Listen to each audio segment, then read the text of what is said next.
What if you could raise over $1 million in private money without begging banks, without relying on your credit score, and without putting your own cash on the line? How do you actually find the people willing to write those six-figure checks for your deals? Well, that's exactly what today's guest has done. My guest, Jason Lassiter, has been in real estate for over 15 years. He's flipped more than 100 properties, everything from entry level homes to luxury flips, commercial buildings, and even apartments. He's done wholesale deals, built a powerhouse real estate team to serve his community, and he even wrote the best selling book, Work 9 to 5 and Flip on the Side. Now, if that wasn't enough, Jason also runs a nonprofit called Safety 52 that uses smart housing and wearable tech to help protect children and the elderly from abuse and neglect. But today, we're not talking theory. We're talking about the $1.5 million that Jason has raised in private money. I want to break down exactly how he does it, how he finds private lenders, and how you can do the same thing in your market. Well, welcome to Raising Private Money Show, the only podcast for real estate investors who want to fund their deals without relying on banks or credit or using your own cash. I'm Jay Conner, the Private Money Authority, and I'll show you how to get private lenders begging to fund your next deal, because every good deal starts with the money. And we'll get started in and meet Jason Lassiter right after this. If you're a real estate investor and are wondering how to raise and leverage private money to make more profit on every deal, then you're in the right place.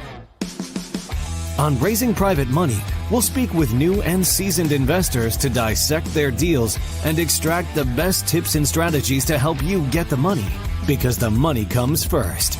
Now here's your host, Jay Conner. Well, hey there, Jason. Welcome to the show. Yeah, thank you, Jay. Nice to see you again.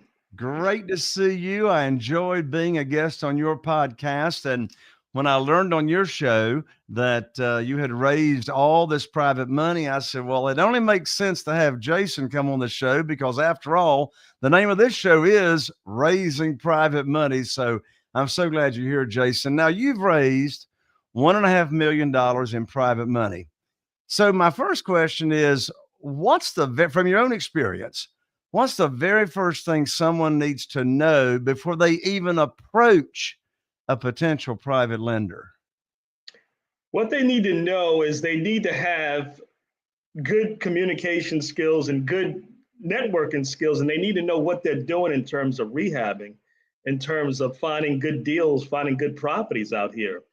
They need to be able to network with a lot of investors that are wanting returns, investors that want to work with individuals involving real estate. And that's what I've been able to do. I started real estate in 2005. I did my first condo out in Waterbury, Connecticut. And basically, it was my first rehab. It was a condo in Waterbury, Connecticut. And what I did is I bought this condo and I put new fixtures in there, stainless steel appliances. I did interior painting, did the flooring, and then I ended up selling it. And I made my first profit was about $32,000 on that condominium. And that was back in 2005. And then, my background is IT security. So I had moved from New York and I moved to Kansas City, Missouri to pick up a consultant job with Cerner Corporation. It was just going to be for 6 months. But when I came out here to Kansas City, I couldn't believe how cheap the houses were. And I couldn't believe you would have a Home Depot, a Lowe's, and a Menards all within 5 miles. And you would also have a title company within 5 miles. So when I got out here, when I saw how cheap it was with houses, I started just doing rehabs on the side, and I ended up flipping over 100 houses. And then when I wrote my first book, Work 9 to 5, I would bring that book to my networking groups, to my networking events, and I would just hand it out for free. And that helped me really start raising bigger money than what I ever had done, because I was using a lot of hard money too when I first started the rehabs out here. So Since then, I've been able to buy a strip mall with pretty much hardly nothing down. When I bought the strip mall, it was 1.5 million for the strip mall. I put down, I put the property under contract with $1,000 earnest deposit and closed in 3 months. Wow. And I didn't even know how I was going to find the money, Jay, for buying the strip mall. But I went on Craigslist and I found a private lender on Craigslist, actually. That's And amazing. he was the first one. And I got a great relationship still with him. This was back in 2021. He basically put down over $900,000 down on this property for me. So I put about 35K. And then I did a second with the seller for the rest to carry a load. So pretty much nothing, hardly nothing down, about $35,000, $36,000 with $1,000 deposit. And I tied it up, for 3 months and closed. And that was my first private lender that did, he pretty much carried almost the whole amount. And then I did a second with the seller. So that was my biggest deal on the commercial property. And I'll tell you what happened 2 months ago. I'm going to tell you really quick what happened. All right. So we're on my way to the strip mall. I saw this mini mart grocery store. And I went in there, I bought a couple of things, and I asked the lady, would you be interested in selling this mini mart? And she said yes. And then we decided a price. Again, I put down $1,000 earnest deposit. I put in the contract that I would like to close in 2 months, and I would like to be shadowed. I want to shadow her. I want to learn how to do the register. I want to learn how to do the inventory. I want to check to see how I can add gas pumps because there's no gas pumps at this mini mart. So I was able to go to the I think it was USDA, and they went out there and they checked to see if the place would be eligible to have gas pumps. They inspected it. They said, yes, Jason, you could put 4 gas pumps at this location. And I'm waiting on the quote right now. So here's what happened. My lender, the same lender that helped me with the strip mall, he said, Jason, yeah, I'll fund the deal, but I want you to put down 30%, which was about 50 grand, because the property was going for 174, 170, actually 172. And we got down to closing because I had another guy, a friend of mine, he said, Jason, I'll fund you the 30% so you don't have to put nothing down. So when we got to closing that day, the person that was going to give me the down payment, he had an emergency. He couldn't do it. So I called my main lender. I said, Jeff, this guy, I can't close. I don't have the down payment. So he says, call my lawyer and talk to him about the situation. Also call the seller. So I called his lawyer, said, I'm sorry, I don't have the down payment. And then I called the seller. I said, I'm sorry. I don't think I'll be able to close. I don't have the down payment, unfortunately. I don't want to hold you up. I said, I don't want to hold you up. I get a call about an hour later from the husband. He says to me, Jason, we'll do a second for the down payment. We'll do a second, 5 years for the down payment. I said, okay, that's wonderful. That's great. I said, we can close. So a week later, we closed. We did all the paperwork. I put zero money down. I've been going to that grocery store for the last 5 days. So, when I closed on it, all the employees quit. I guess because, I don't know, for some reason they quit. But the next day, 2 of the employees called me and they said, Jason, we want to work. We were just nervous because you're a new owner and, we were just nervous. So I'm fully staffed. I'm learning how the inventory is done. I applied for the liquor license and the store is now making money. But it'll make a lot more money once we get the liquor license. Well, I never owned a mini grocery store before, so it's my first one. Wow. Well, yeah, and you make a good point there. I mean, private money you can use for any class of real estate, single family houses, apartments, self-storage. and now mini marts. Yeah. That's amazing. Well, one thing that you said a few minutes ago that I really want to highlight is so important, and I have observed the same thing over all these years of raising private money, and it's the people that have at least average to good communication skills. Yeah. Because without average to good communication skills, it's hard for that private lender to sense that level of confidence Yeah. that the operator or the borrower is going to have. And if they don't feel confidence, if they don't feel like you sound like you know what you're doing, they're not going to loan money to you. That's That's for right. sure. That's right. That's so true, Jay, because when I first met that private lender, as I mentioned, I met him on Craigslist, and I gave him a copy of my book, and he really liked the book. And I wrote my second book. It was this past December. It's called The Passion of Real Estate. It's on Amazon. It's a great Mm. book. I've gotten great reviews on it. But yeah, it's called The Passion of Real Estate.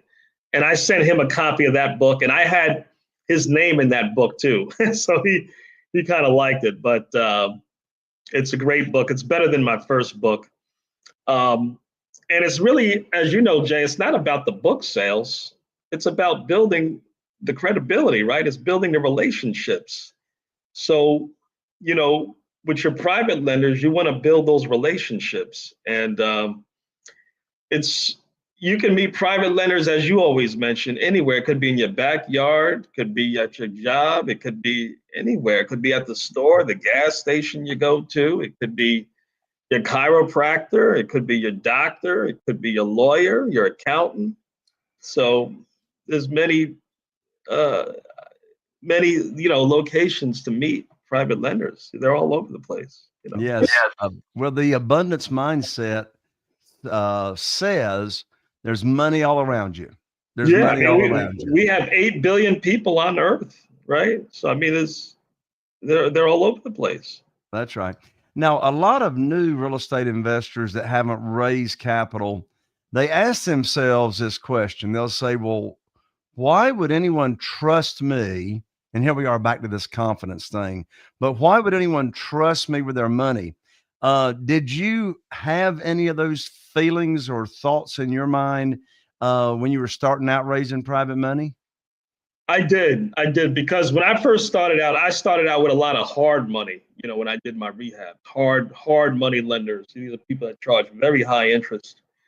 15% or more interest. And, even some private lenders will charge that. But still, I think after you do your first deal with that private lender and they see the great job you've done, and you may even have some obstacles, you may have had, maybe you weren't able to pay on the exact date, but they see the effort, they see the return that they got, and they see the success. So they're going to want to do another deal. Because a lot of people putting their money in the banks, and they'll get what, up to maybe 6% on a CD.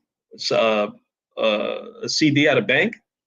I mean, that's hardly nothing. I mean, in a year. So when you talk to them about the money that can be made doing a private deal with a property or any real estate, you're going to get better returns versus having your money and buying a CD, at a bank with it. So they can see the big difference on those returns, and they're pretty excited about it. Well, it's interesting that you brought up the rates and CDs. I actually just checked a couple of weeks ago. The national average right now for a CD, certificate of deposit at the local bank, is only paying 3%, and that's a Oh, CD. I mean, wow. a money market or savings account is less than 0.5%.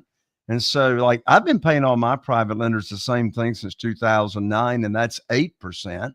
And Mhm. so when you come along and pay 8%, that's no points, no origination fees. So there's no broker to Yeah. pay. There's no middle person. So you pay them 8%. I mean, compared to what they can get in the local bank, that's a huge difference right there. So let me ask you this, Jason.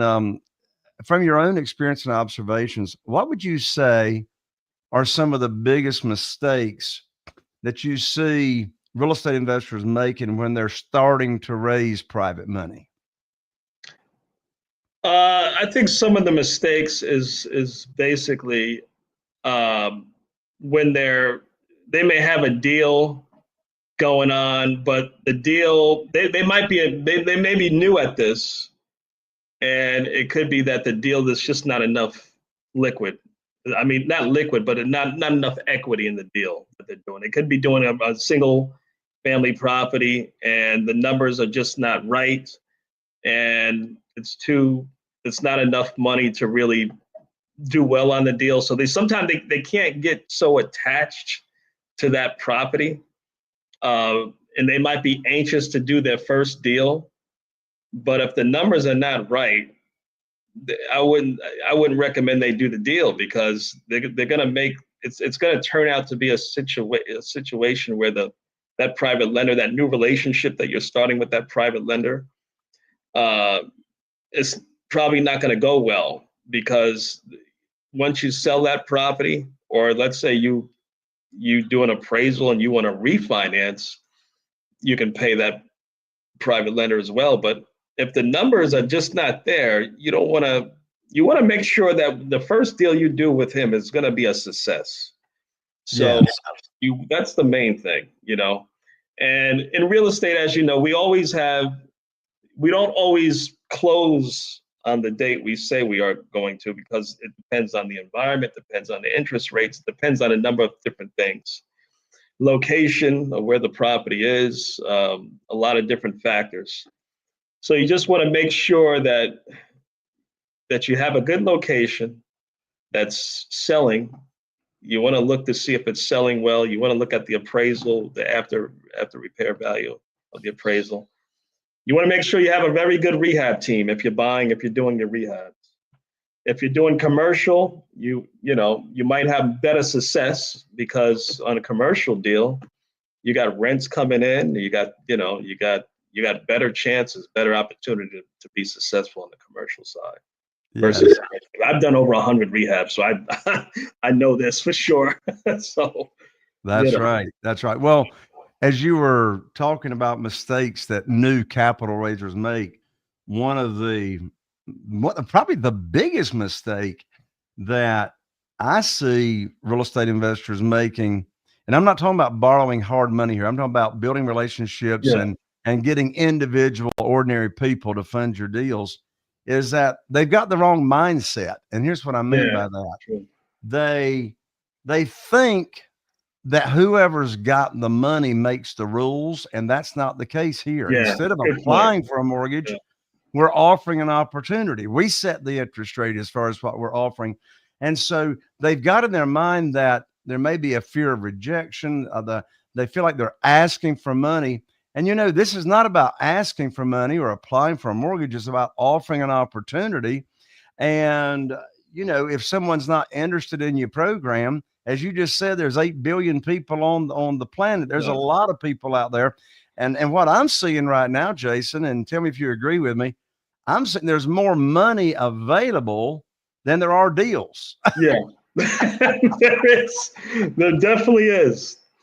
There's plenty of money out here. I mean, there's so many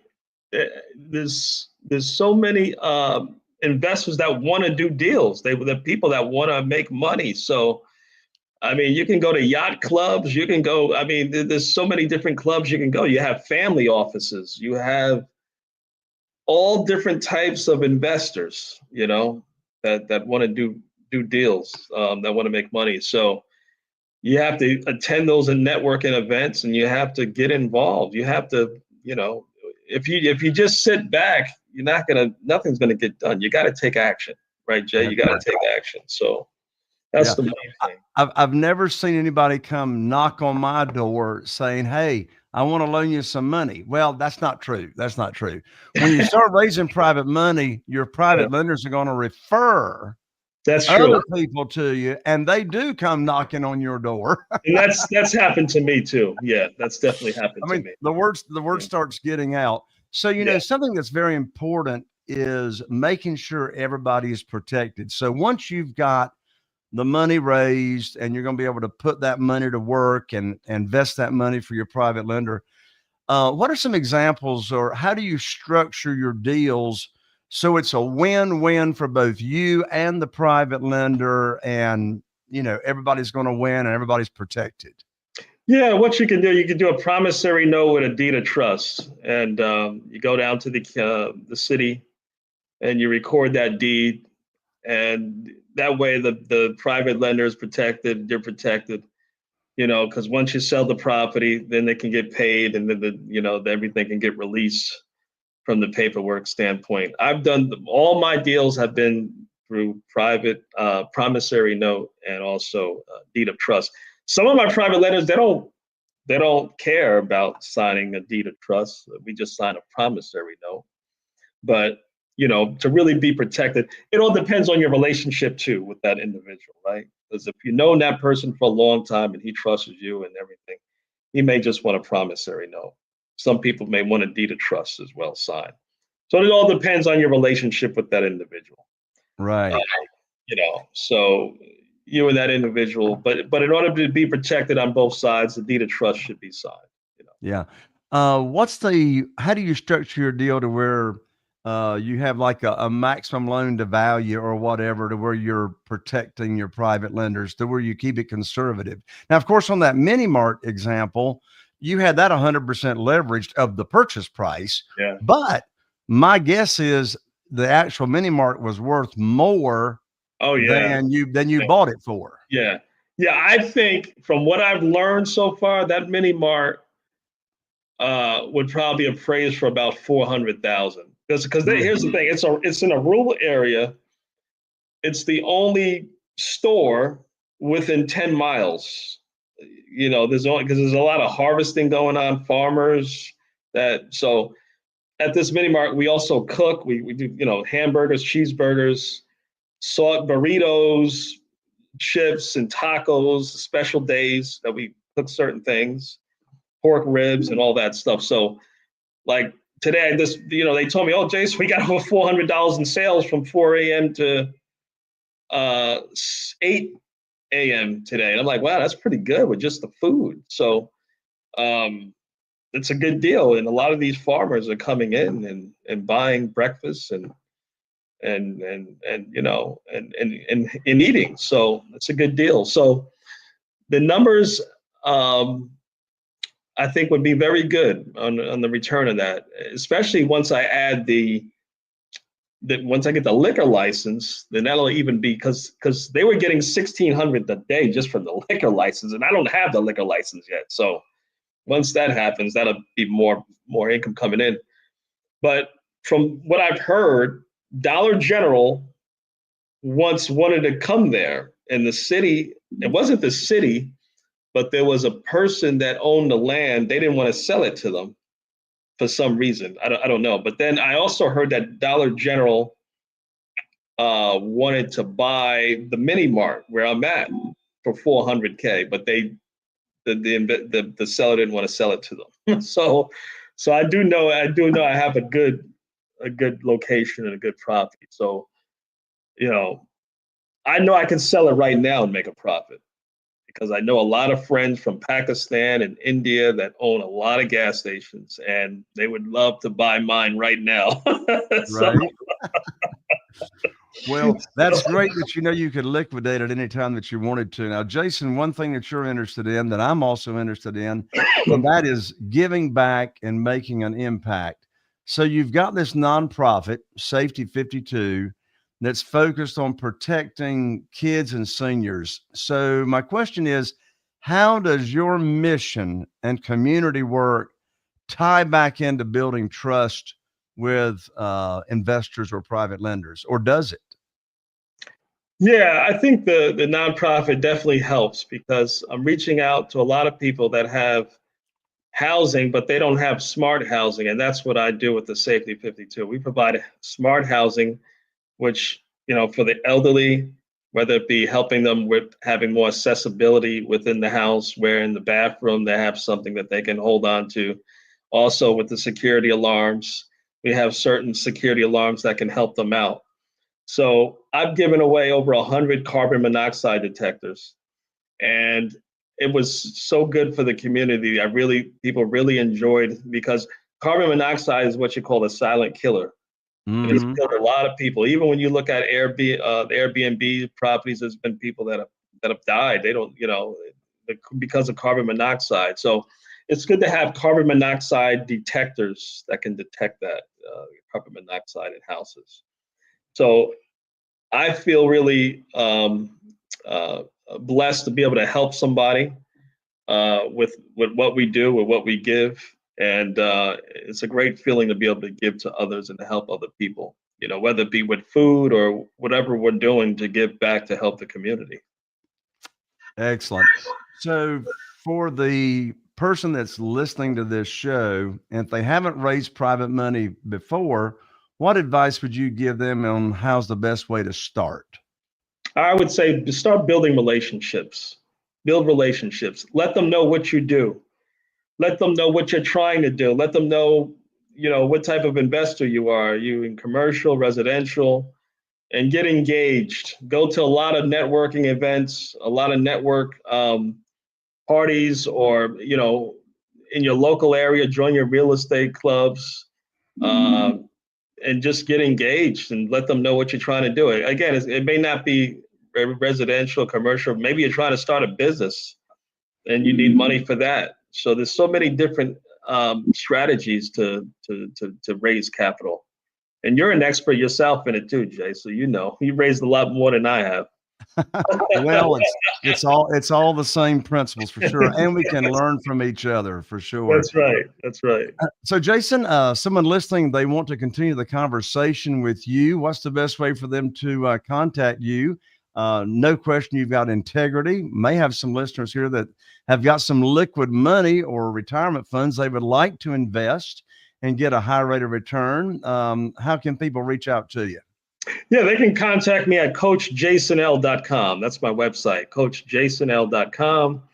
They can also contact me at my number, 816-908-5355 directly. They can email me also at securityawake2@gmail.com. I want to give out your URL again, which is www.coach, C-O-A-C-H, Jason, and the initial L.com, coachjasonl.com. And for folks to go ahead and know, what type of coaching do you provide? Yeah, basically I provide coaching in terms of for helping people that never done real estate before. They want to get involved in doing rehabbing, and also commercial. I also help people solve problems. And, there's many times you're going to get yourself, you might get, when you're just starting out, or you can be an experienced investor and you just don't know what to do and you're struggling with a situation on closing a property. You can call me and I can help you. I can share my experience of what I've been through. I've been through many, many, many obstacles. And I can probably help you. I'm sure I can help you through some of your problems that you may be going through as well. That's wonderful. Jason, thank you so much for joining me here on the show. Thank you so much, Jay. I really appreciate it. I'm so glad to see you again, Yes, same We here. have to meet up again. When's your next event? Next event actually is right around the corner, only 2 weeks away from tomorrow. And that is the Private Money Conference .com right here in Atlantic Beach, North Carolina. And the one after that is in February 2026. Oh, wow. Okay. And how many days is your conference for? It's 3 days. It's Wednesday, Thursday, Friday. Okay. Perfect.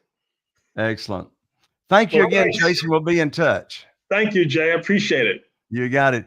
And there you have it. Another amazing episode of Raising Private Money.